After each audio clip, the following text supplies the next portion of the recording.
2025 में शेयर बाजार का नक्शा तेजी के साथ बदल रहा है। जहां कभी लाखों रिटेल निवेशक ट्रेडिंग की दुनिया में जोश और खरोश के साथ उतरा करते थे, वहीं अब देश की टॉप ब्रोकिंग कंपनियों को भारी झटका लग रहा है। क्या नया सेबी नियम, बदलती निवेशक सोच और प्रोफेशनल मैनेजमेंट की मांग ने शेयर मार्केट में एक साइलेंट रिवॉल्यूशन छेड़ दिया है?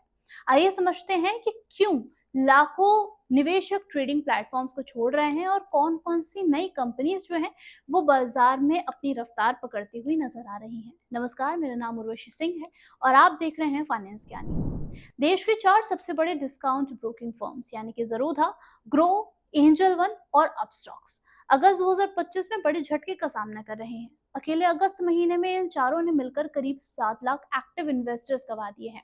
और अगर हम पूरे साल की बात करें तो जनवरी से लेकर जुलाई के बीच में करीब 20 लाख निवेशक इन तमाम ब्रोकिंग फर्म से अपनी दूरी बना चुके हैं। ये गिरावट सिर्फ इन 4 फर्म्स तक नहीं रुकी है। मायरा एसेट कैपिटल, फोन पे, wealth share Khan, Kotak securities और मोतीलाल ओसवाल जैसे दिग्गज कंपनियों को भी अगस्त महीने में क्लाइंट्स की संख्या में कमी देखने को मिली है। मार्केट के इतने बड़े बदलाव के पीछे कई सारे कारण हैं, आपको एक एक करके बताते हैं। जानकारों के मुताबिक सबसे बड़ी जो वजह है वो है सेबी के नए और बेहद ही सख्त नियम। 2024 से 2025 में सेबी ने फ्यूचर एंड ऑप्शंस यानी कि एफ एंड ओ ट्रेडिंग के लिए मार्जिन रिक्वायरमेंट को बढ़ा दिया है, वीकली एक्सपायरी घटा दी है, कैपिटल थ्रेशोल्ड बढ़ाया है और टैक्सेशन को भी कठोर बनाया है। इन उपायों का मकसद था रिटेल निवेशकों की सुरक्षा और मार्केट की स्थिरता।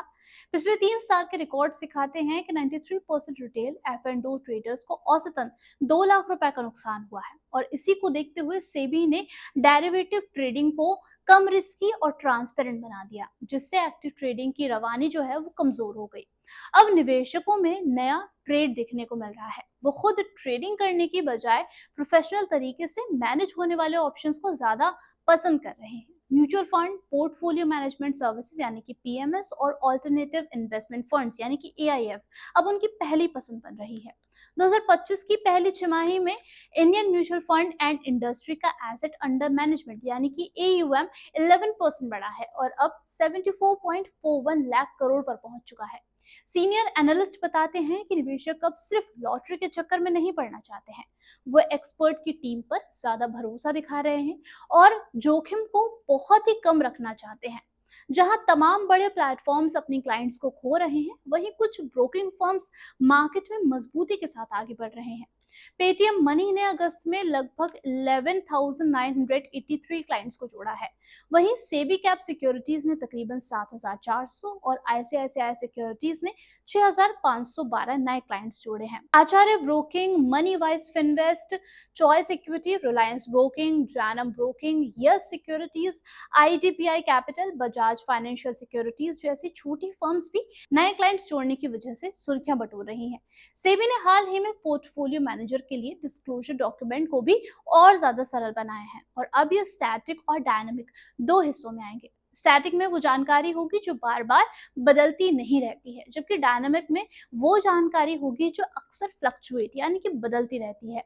इसे बिजनेस करना आसान होगा और ज्यादा ट्रांसपेरेंट हो जाएगा। 2025 में भारतीय निवेशक ट्रेडिंग से हटकर सुरक्षित और पेशेवर निवेश की तरफ तेजी से बढ़ रहे हैं। वो सख्त नियमों के चलते एडवांस रिस्क मैनेजमेंट चाहते हैं। निवेशकों की समझदारी और जागरूकता बढ़ी है। वो अब हर तरह के रिस्क, ऑप्शन और नए सेक्टर की गहराई से जांच कर रहे हैं। कुल मिलाकर अगर देखा जाए तो शेयर बाजार में बदलाव की लहर इस वक्त देखने को मिल रही है। जहां डिस्काउंट ब्रोकिंग का मॉडल दबाव में है, वहीं इन्वेस्टमेंट मैनेजमेंट फर्म्स और मल्टी एसेट प्लेटफॉर्म्स का जो ग्राफ है वो लगातार ऊपर जा रहा है।